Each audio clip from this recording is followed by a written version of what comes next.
Ok, bueno, la doctrina es la ira de Dios.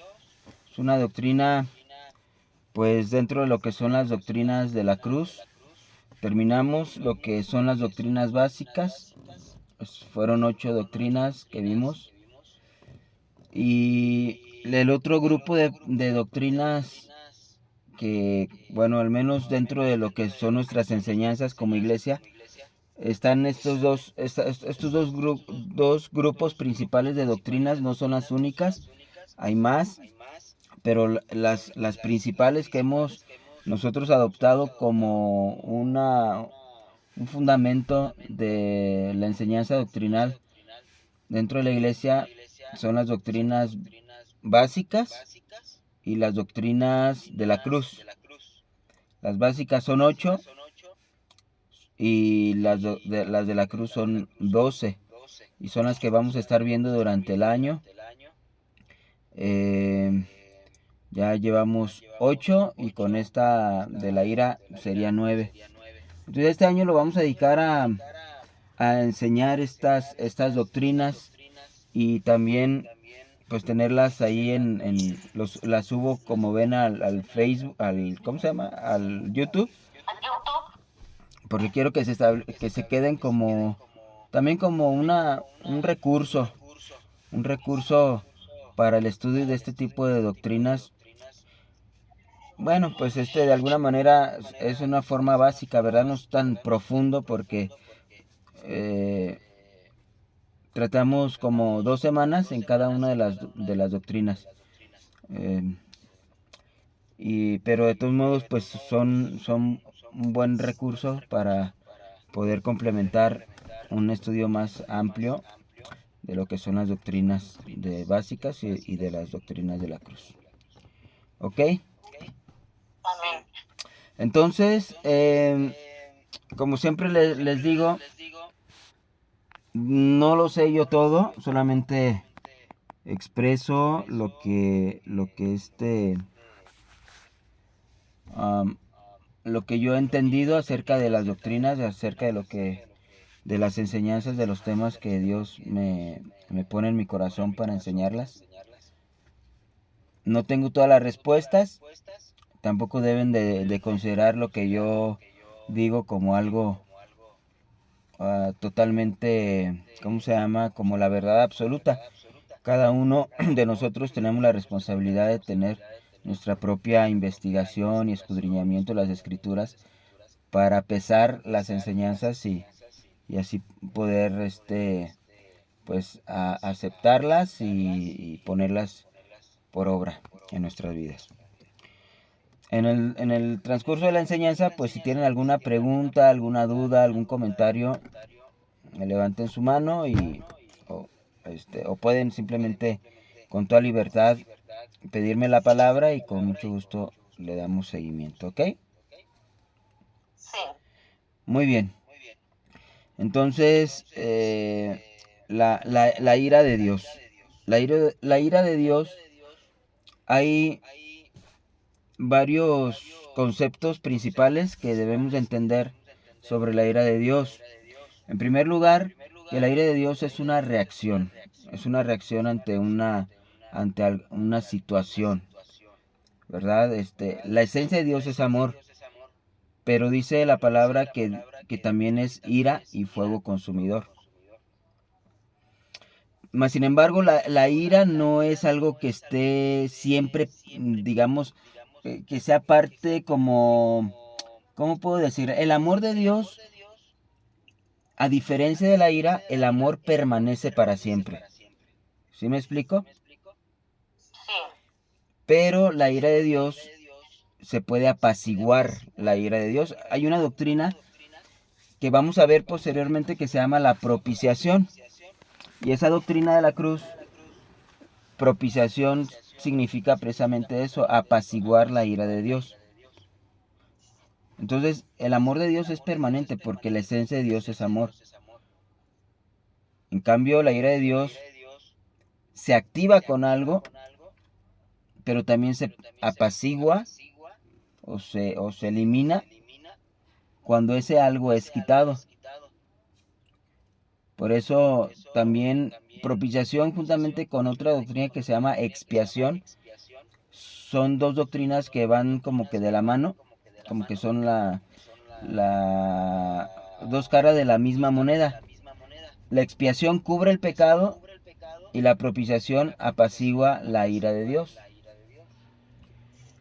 Entonces nosotros podemos ver acerca de la ira de Dios que es originada por algo o es provocada por algo. Según lo que nosotros vimos durante la semana, ¿qué piensan ustedes qué es lo que provoca la ira de Dios? El pecado, sobre todo. La desobediencia. Exacto. Que viene siendo La pues falta de, pues precisamente la falta de amor, ¿no? pues sí, o sea, es que todo está relacionado.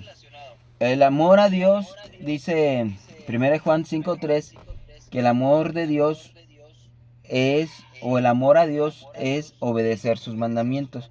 ¿Cómo se le demuestra el amor a Dios? ¿Cómo le podemos demostrar? Cuando obedecemos. Sí.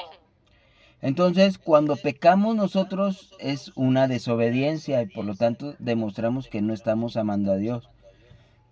Cuando nosotros pecamos es porque amamos algo más que a Dios, que son las cosas del mundo, que son los placeres, que es buscar una vida terrenal, separado de Dios. Eso es lo que significa pecado, es vivir desviados de la voluntad de Dios o del propósito por el cual fuimos creados.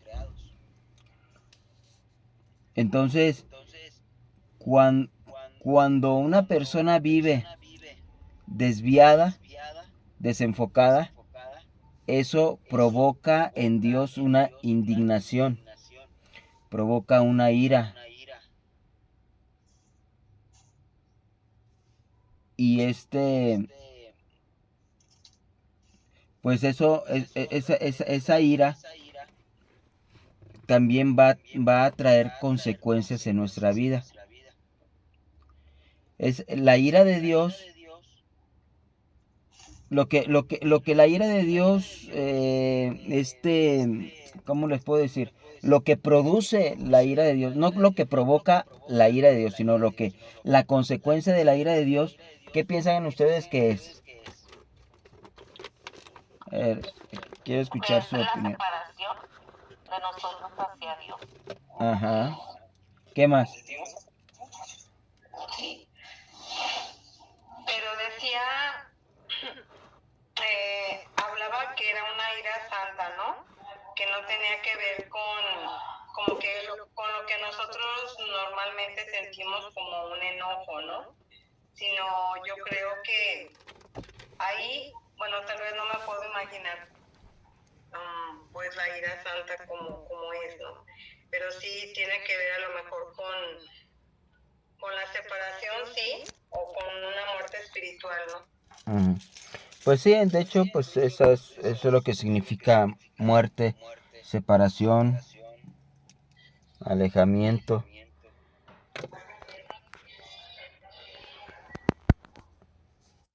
Y eh,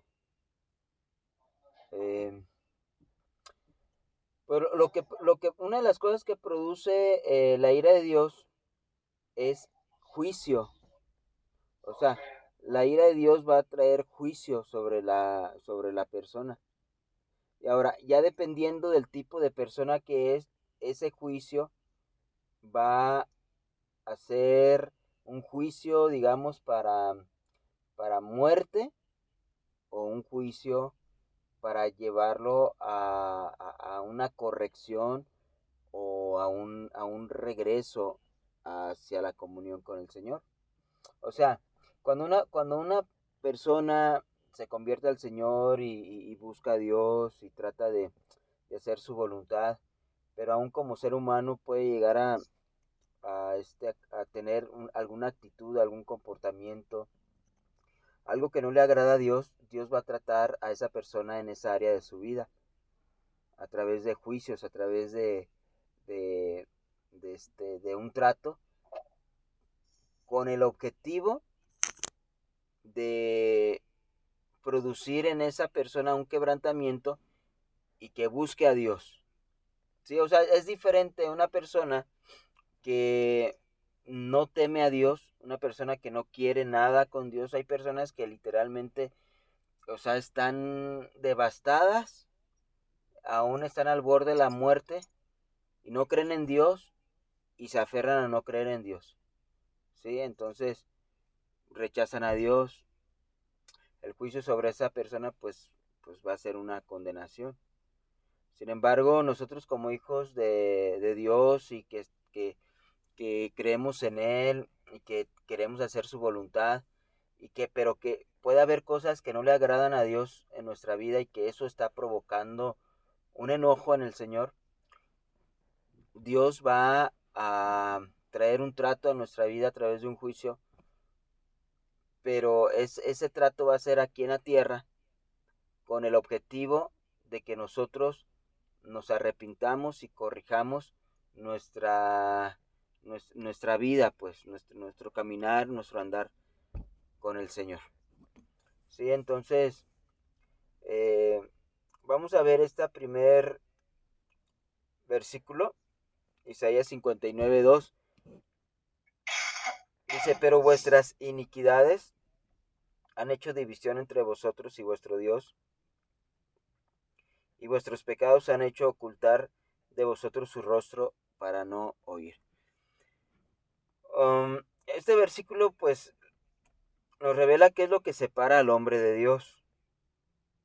Dice que nuestras iniquidades han hecho división. Nuestras iniquidades.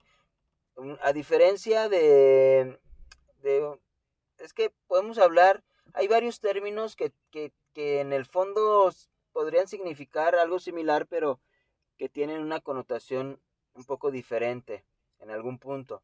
Lo que son iniquidades, lo que son pecados, lo que son transgresiones, lo que es rebelión,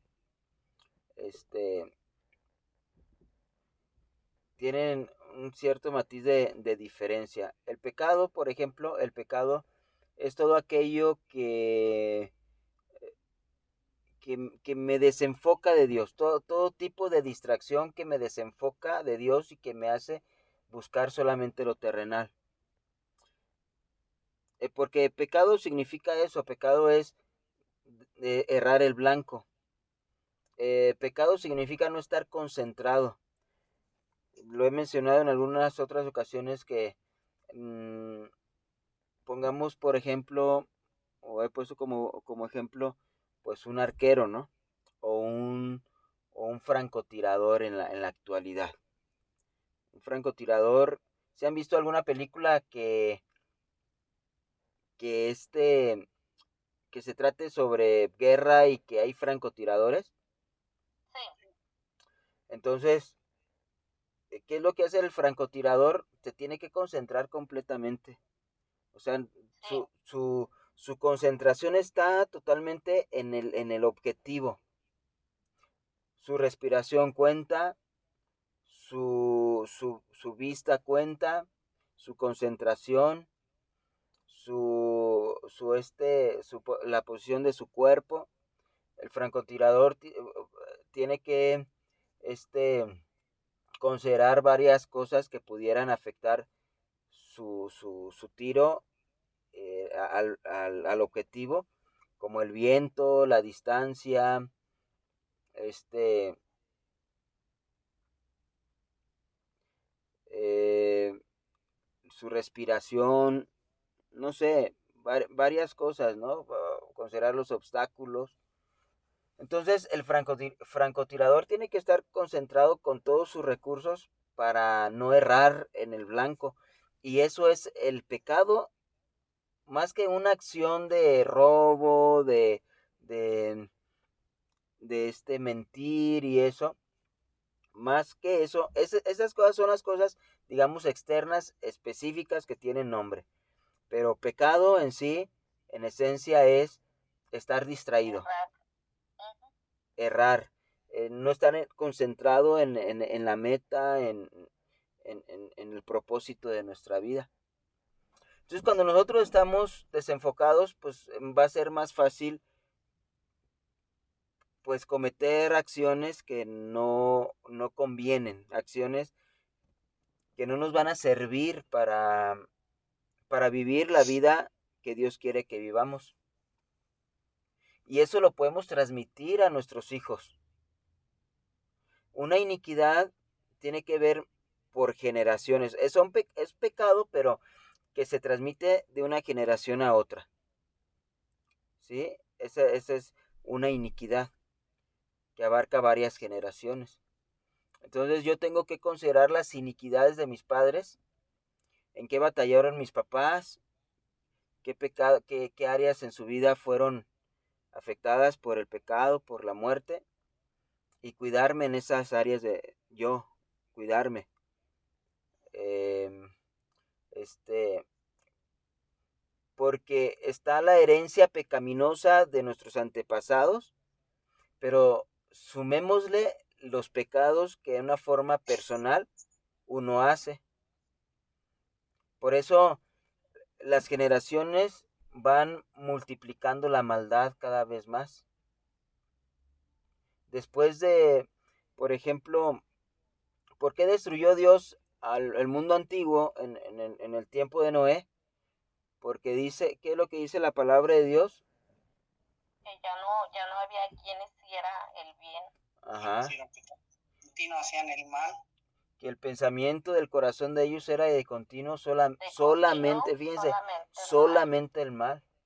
Nosotros vemos que eso no fue así de golpe, que la condición de la humanidad de repente surgió, sino que fue a través de muchas generaciones que la maldad se fue multiplicando.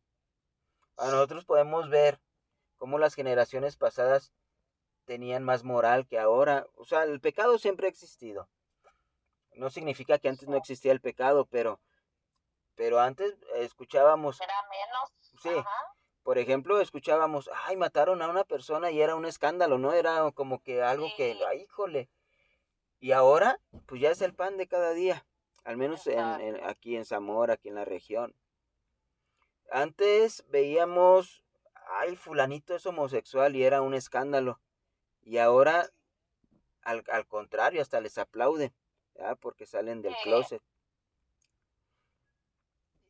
O sea, a lo que me refiero es de que el homosexualismo siempre ha existido, el asesinato siempre ha existido desde el tiempo de Caín y Abel, que fue el primer asesino, hasta nuestros días, ¿no? O sea, ha habido homicidios y todo eso. Pero vez tras vez ahí como que son ciclos. Dios trajo el diluvio, reinició la humanidad, pero acabando de reiniciar con la humanidad, ¿qué es lo que sucede? Pues hay un primer pecado. Noé se embriaga, su hijo se ha interpretado que lo violó,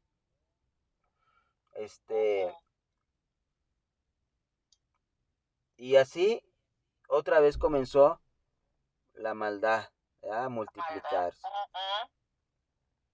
Y pues para allá vamos, o sea, va a llegar un momento donde la maldad va a ser tan extrema,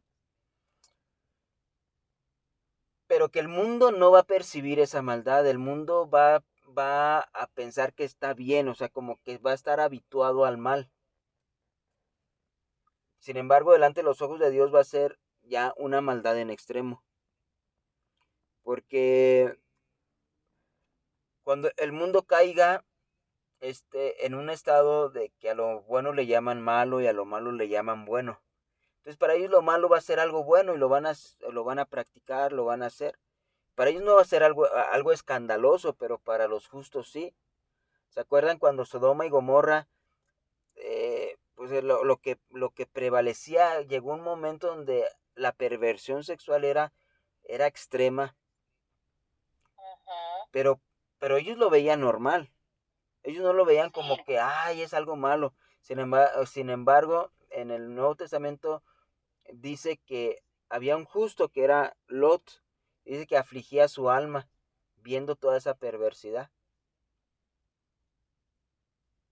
Y Y así es como va a pasar, pues, o sea, desde el punto de vista del mundo, de los gobiernos, cómo los gobiernos están promoviendo la homosexualidad, el aborto y muchas cosas pues, que son bíblicamente, pues, algo totalmente torcido y perverso. Sí, Entonces, es parte de esa iniquidad que ha hecho o que provoca que haya una separación entre Dios y el hombre. Y dice oculta su rostro para no oír. Y cuando la Biblia habla de que Dios oculta su oído o no oye, no significa que no sepa qué es lo que está diciendo la persona que está orando, sino que cuando hay una separación, cuando hay una muerte espiritual a causa de la iniquidad, a causa del pecado, cuando dice que Dios no oye, significa que Dios no va a otorgar las peticiones de nuestro corazón a favor nuestro. ujú. ¿Sí? Déjeme buscar un versículo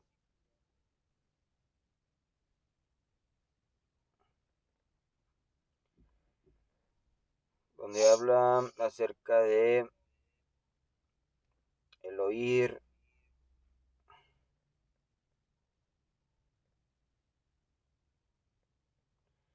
A ver, esta de primera de Juan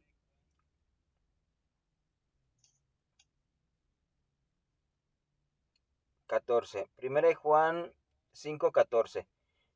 14 y 15. ¿Quién me hace favor de leerlo? Aquí, yo lo leo.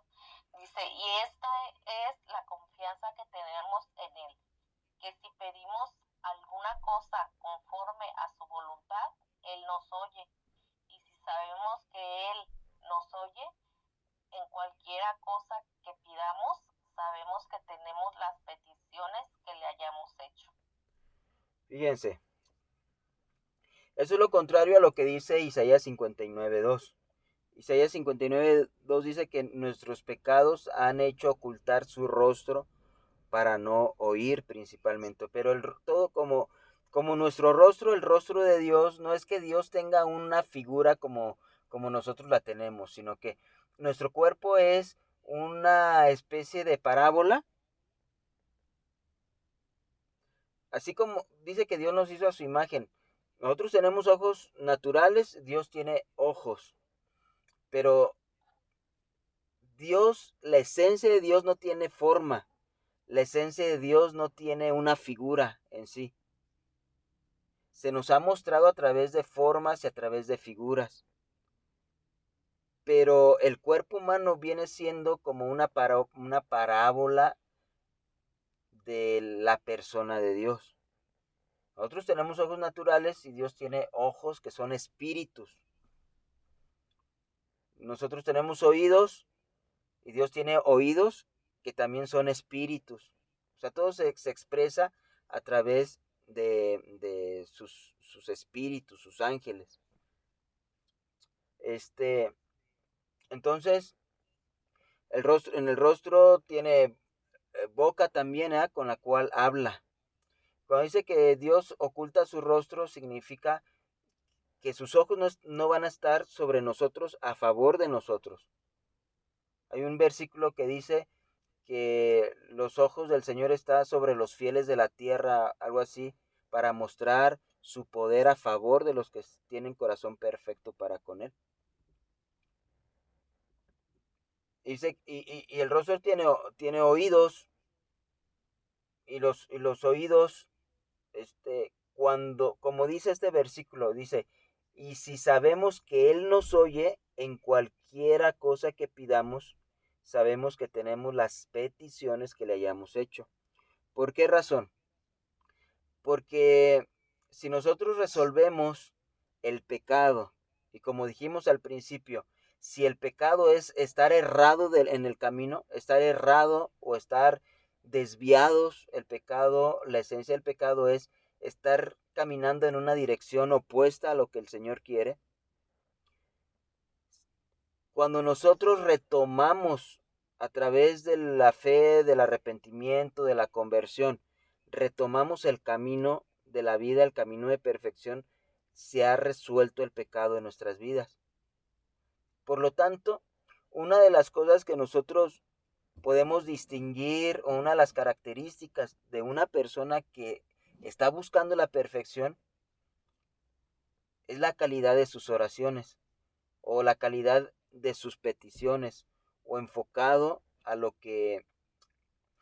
¿Cuál es el enfoque de sus oraciones?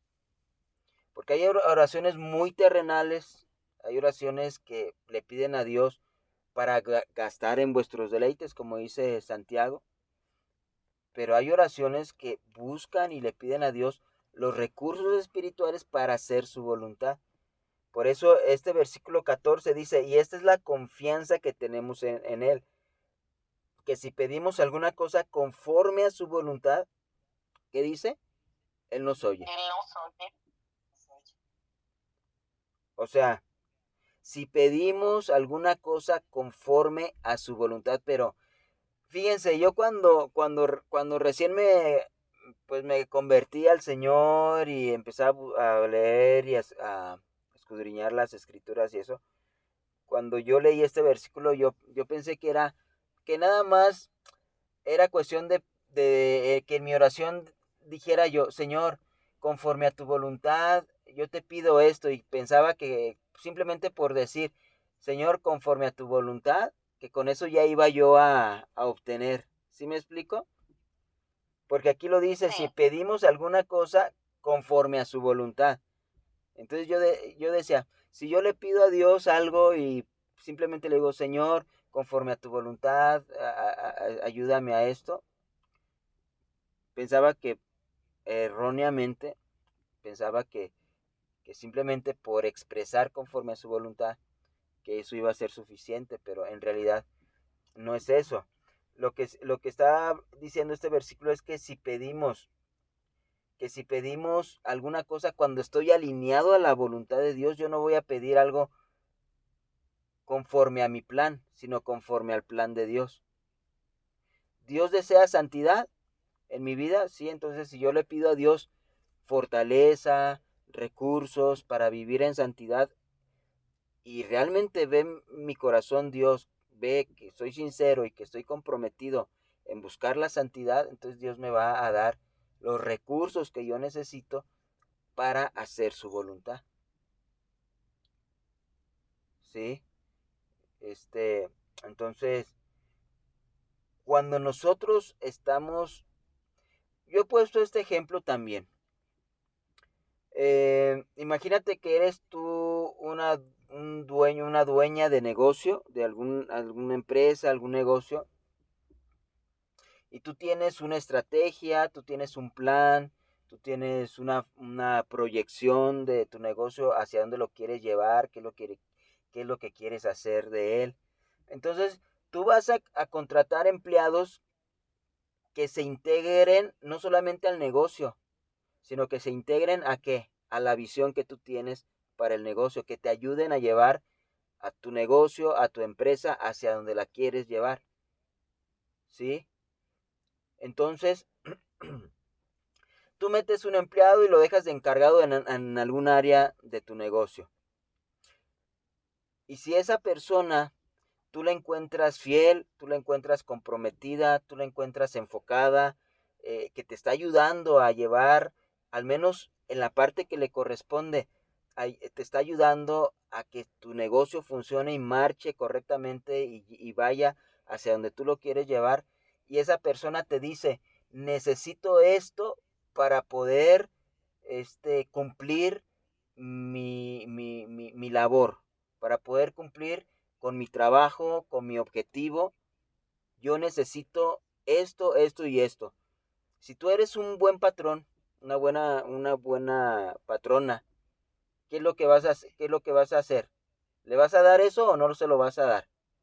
Sí. Pues claro, Sí, eso lo vas a dar. porque es fiel, porque está comprometido, porque te está ayudando. Entonces, no, tú con gusto le vas a dar esos recursos que tú sabes que él necesita o ella necesita para hacer todavía mejor su función dentro de tu empresa. Pero imagínate una persona todo lo contrario, contratas a alguien y lejos de ayudarte, te, te echa a perder tu proyecto, no le echa ganas, no te ayuda, nada más va por el sueldo, nada más lo único que le interesa es eso y aprovecha cualquier oportunidad para robarte, para flojerear, no es fiel y todo eso, y te pide cosas, pero tú sabes que te está pidiendo cosas para que él solamente él salga beneficiado. Y si tú descubres eso, ¿tú le darías lo que te está pidiendo? No. Pues no, al contrario, ¿qué harías? Lo reemplazarías por otra persona que sí te ayude realmente. Pues miren, así es Dios.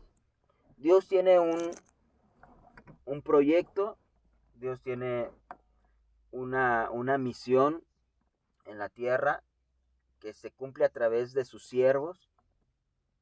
Y cuando un siervo de él es fiel y está enfocado en lo que Dios quiere, no en lo que el siervo quiere, no en lo que quiere en la tierra, no buscando sus ganancias personales, sino que está buscando que Dios gane, está buscando que se cumpla la voluntad de Dios, todo lo que tú le pidas a Dios, te lo va a dar. Porque tu enfoque no es un beneficio personal, tu enfoque es darle una ganancia a Dios. Y Dios conoce tu corazón, Dios conoce mi corazón. Y por eso muchas veces nuestras oraciones no son respondidas porque no las oye Dios, porque somos infieles, porque no estamos cumpliendo con su obra. Él es fiel y está comprometido en darnos lo que necesitamos, siempre y cuando nosotros seamos fieles en lo poco. ¿Sí? Sí. Y entonces a veces pensamos que Dios no nos quiere o que Dios no nos responde. Eso pues sí, a veces así pasa, pero pues es pues muchas veces es porque realmente lo que le estamos pidiendo no está conforme al plan de Dios.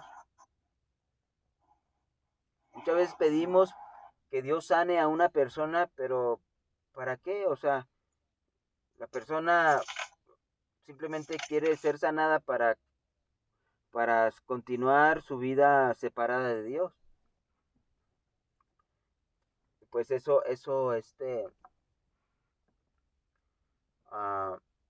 puede ser que el Señor no nos oiga. Entonces, eso es en cuestión de que Dios oculta su rostro porque allí ve iniquidad y ve pecados en nuestra vida y oculta su rostro para no oír.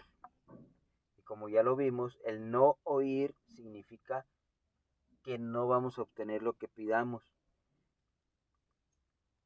Necesitamos resolver el tema de la ira en nuestra vida para que entonces el Señor pueda voltear a vernos. Es llamarle la atención a Dios a través de nuestro comportamiento, no solamente externo, sino principalmente nuestro comportamiento interno, de nuestro reenfoque a las cosas del Señor, nuestro compromiso con el Señor. Miren, por ejemplo, vamos a ver un versículo que es segunda de Crónicas, primera o segunda de Crónicas, creo que es segunda de Crónicas 7:14. Sí. Bueno, vamos a leer unos versículos anteriores.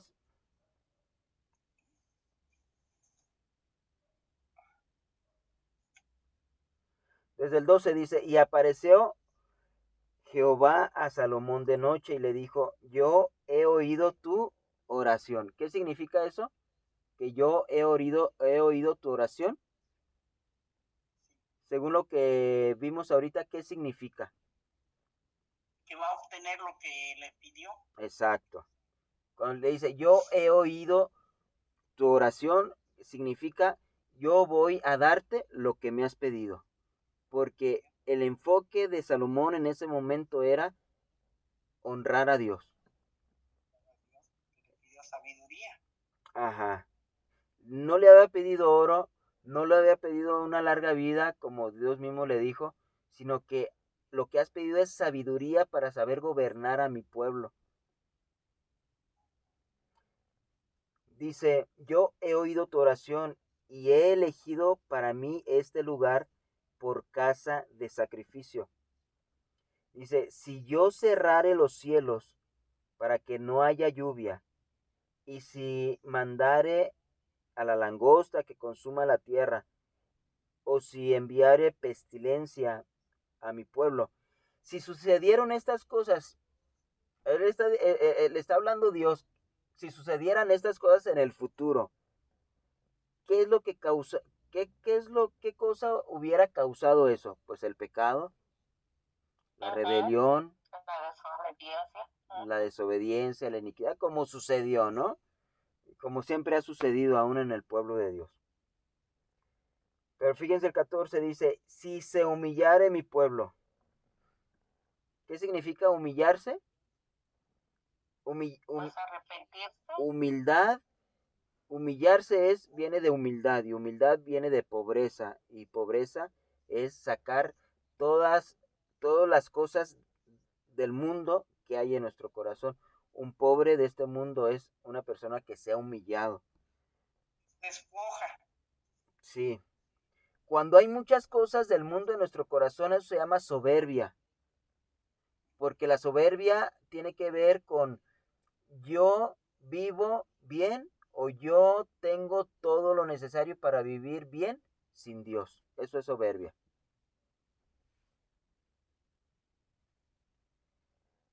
Entonces aquí este versículo dice, si se humillare mi pueblo, sobre el cual mi nombre es invocado, porque hay mucho pueblo que invoca el nombre de Dios, pero son soberbios, hay un montón de cosas en su corazón que son del mundo.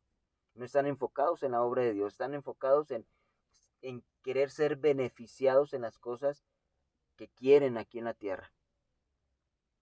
Dice, sobre el cual mi nombre es invocado, y dice, y oraren y buscar en mi rostro. Fíjense, buscar en mi rostro. ¿Qué es buscar el rostro de Dios? Buscar sus ojos. ¿Qué es buscar el rostro de Dios? Buscar su palabra. ¿Qué es buscar el rostro de Dios? Buscar que Dios nos oiga. Dice, y buscar en mi rostro y se convirtieren de sus malos caminos. Entonces, habla de la conversión. Dice, entonces yo oiré desde los cielos y perdonaré sus pecados y sanaré su tierra. Ahora estarán abiertos mis ojos y atentos mis oídos a la oración en este lugar. O sea, lo que significa eso es de que si nosotros cuando haya calamidades, cuando haya calamidades en nuestra vida, es una oportunidad que Dios nos da para examinarnos a nosotros mismos,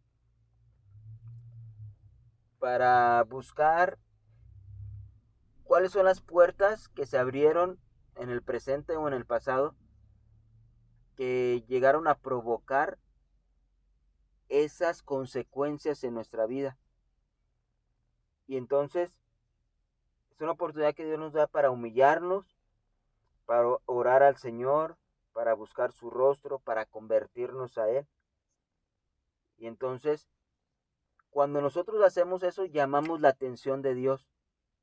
Y Dios lo que hace es voltearnos a ver, o sea, voltear su rostro hacia nosotros, lo cual significa que sus ojos estarán abiertos a nuestras vidas y atentos sus oídos para oír,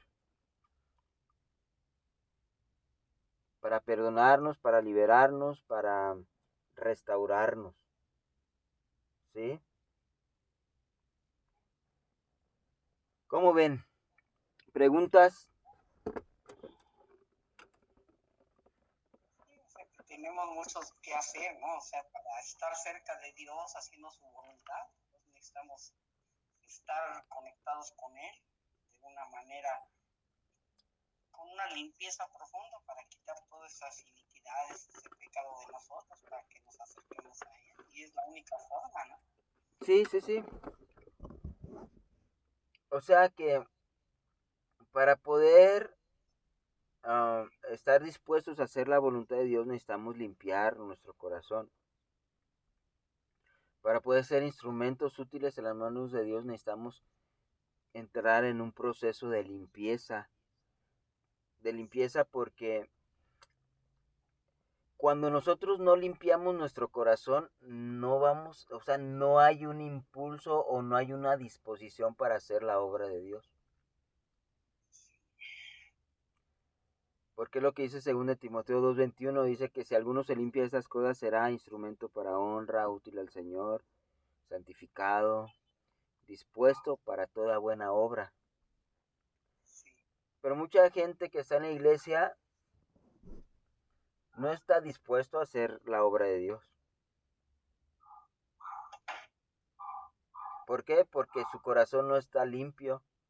En su corazón hay hay un enamoramiento, pero del mundo. Y cuando nosotros buscamos la voluntad de Dios, ¿y qué es lo que dice Mateo 6:33? Mas buscad primeramente el reino de Dios y todas esas cosas vendrán, ¿por qué? Por añadidura, porque vuestro Padre sabe que tienen necesidad de alimento, sabe que tienen necesidad de sustento, sabe que tienen necesidad de vestido, sabe que tienen necesidad de una casa, sabe que tienen necesidad de personas que te amen, que te ponen alrededor, ¿no? Entonces, pero el enfoque es eso, o sea, Dios nos va a dar todo lo que necesitamos como seres humanos y todo lo que necesitamos como hijos de Dios y todo lo que necesitamos como siervos de Dios. Dios nos va a dar todo. El Señor es fiel.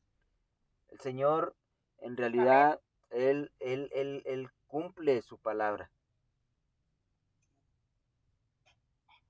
Pero lo va a hacer con quienes le son fieles, con quien le obedezcan, con quien estén enfocados en en buscar el reino de Dios y su justicia.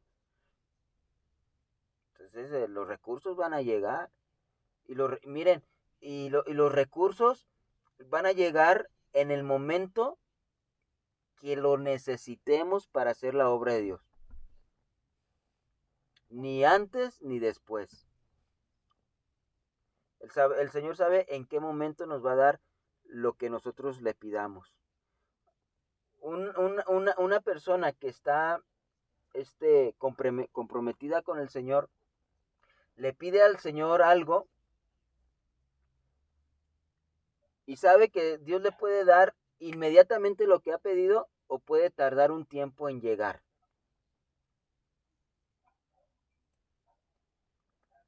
Pero, pero si nunca llega es porque no estaba dentro, o sea, no estaba enfocado a la voluntad de Dios.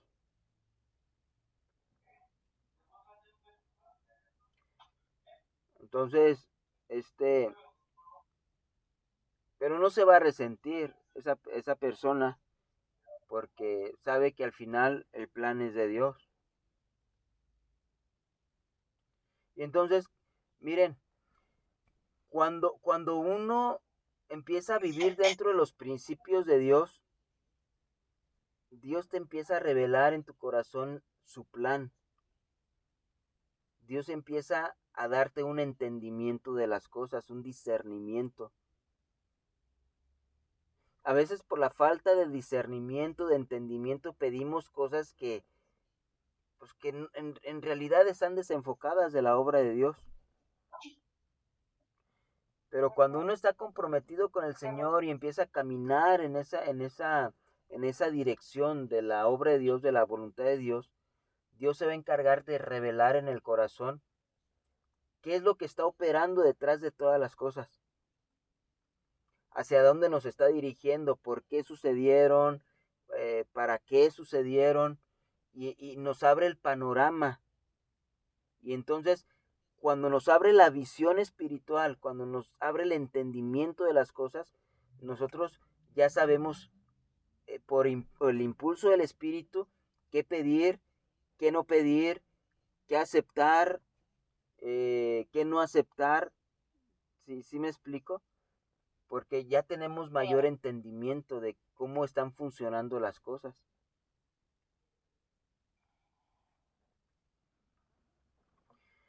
Híjole, pues nos quedamos en el primer versículo.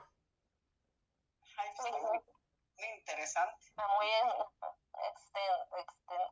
¿cómo? Extenso. Sí, es el tema.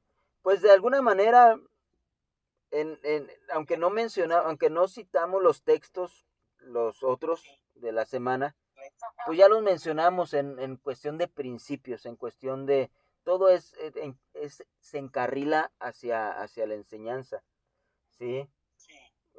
Vuelve a repetir aquí Isaías 1:4 que es lo que provoca la ira de Dios, pues es el pecado. Aquí le está hablando a personas que ya le conocían, que ya era pueblo de él. Dice que se volvieron atrás. Dice, se volvieron atrás. Y un día el Señor Jesucristo dijo que todo siervo que una vez puesta su mano en el arado, dice, y mira hacia atrás, no es digno de él. ¿Sí? Entonces volverse atrás es porque íbamos caminando bien, pero volverse atrás es darle la espalda a Dios. Ni siquiera es desviarnos, sino es literalmente ir en contra, darle la espalda a Dios. Romanos 5:12 habla acerca de la puerta del pecado. Nosotros pues somos una puerta, ya lo mencionamos, y ya disertaron también sobre ese versículo, que somos una puerta dimensional. Por medio de nosotros viene tanto la bendición como la maldición, para nuestras vidas y para nuestra descendencia también. Romanos 1:18, necesitamos que el Señor nos muestre en qué áreas de nuestra vida hay una ira de Dios. Porque a veces la gente vive ignorante de que hay ira sobre su vida. Y pensamos que por ir a la iglesia, por tener una enseñanza de discipulado o por X razón, pensamos que no hay ira de Dios en nuestras vidas. Pero necesitamos que en oración pidamos, Señor, muestran, por ejemplo, hay un salmo, ¿no? Donde el salmista decía, le pedía a Dios que le mostrara los pecados que eran ocultos para él mismo. Dice, le pedía perdón a Dios por los pecados conscientes, pero también le pedía a Dios por los pecados que eran en ignorancia en él. Entonces, es una de las cosas que también nosotros tenemos que estar buscando constantemente. Eh, Áreas de nuestra vida que necesitamos que la ira de Dios se revele en un sentido que nos abre el entendimiento de ver en dónde le estamos fallando a Dios y en dónde necesitamos arrepentirnos, convertirnos al Señor. Levítico 26:28, yo procederé en contra de vosotros con ira y os castigaré aún 7 veces por vuestros pecados. Ahí está hablando de una persona que está en las manos de Dios para purificación. Claro que lo que yo les decía al principio, el pecado provoca ira y la ira provoca juicio, trae juicio sobre nuestras vidas, pero hay dos tipos de juicio, uno que es para muerte, para destrucción, y hay otro que es para corregirnos. Y aquí cuando habla de 7 veces es un proceso de purificación, así como el oro dice que se purifica 7 veces para que salga un oro así totalmente refinado. Así también Dios nos purifica a través de del trato de Él por la ira que hemos causado en Él, pero es una ira no de destrucción, es una ira de corrección, una ira basada en el amor de Dios para llevarnos a una corrección, a una restauración y a reenfocarnos en el Señor. Romanos 5:9 dice, pues mucho más estando ya justificados en su sangre, por Él seremos salvos de la ira. ¿Qué necesitamos para ser salvos de la ira? La justificación. ¿Qué necesitamos para ser justificados? La fe. La fe nos va a llevar a tener arrepentimiento y conversión. Entonces, pues ya la ira se apacigua de nuestra vida y es mejor pagar las consecuencias de nuestros malos actos, de nuestras malas decisiones aquí en la tierra, porque la ira de Dios así le plació a Dios tratar nuestras vidas para que aquí paguemos las consecuencias de nuestros pecados y que un día podamos heredar el reino de Dios, porque primeramente buscamos el perdón, el arrepentimiento, la conversión, lo cual no nos evita sufrir las consecuencias de nuestros pecados, de nuestras malas decisiones, pero con tal vivir y aceptar esas situaciones, con tal de que nosotros seamos perfeccionados y un día poder en la eternidad pues recibir una herencia. Amén.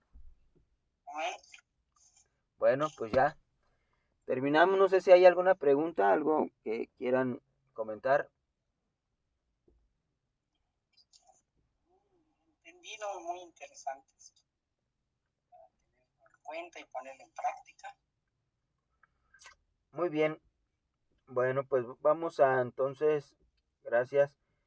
Lo voy a subir al YouTube para... estas enseñanzas no las subo, las enseñanzas que hago sobre los versos, así las pongo en una forma pública, pero las enseñanzas, estas de los lunes, las subo, pero no son públicas, son privadas, que solamente el que tiene el enlace puede tener acceso a la enseñanza. ¿Sale? Bueno, pues vamos a terminar. Maribel, ¿nos ayudas a una oración, por favor?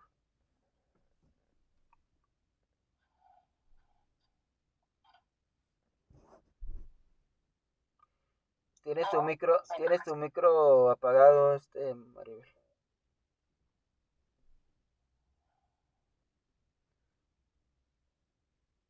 Activa tu micro. No la escuchamos. Maribel, activa tu micro. Ya. ¿Ya? Sí, ahora sí. Ya habías terminado la oración. Ok. Me estaba leyendo los labios, ¿ya? Ok, bueno. Cierra sus ojos. Bueno, no los veo, pero bueno. Padre, gracias te damos, Señor, en esta noche, Señor, porque tu amor, Señor Jesús, es de gran misericordia, Señor, para nosotros.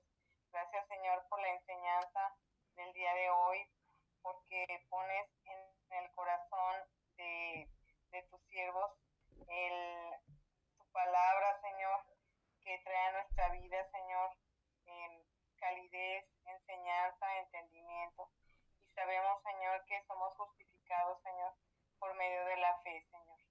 Y te pedimos, Señor Jesús, que sea para bien esta enseñanza y que sea aplicable a nuestra vida para que sigamos desarrollándonos espiritualmente, para poder crecer y llegar a la estatura que de tu Hijo.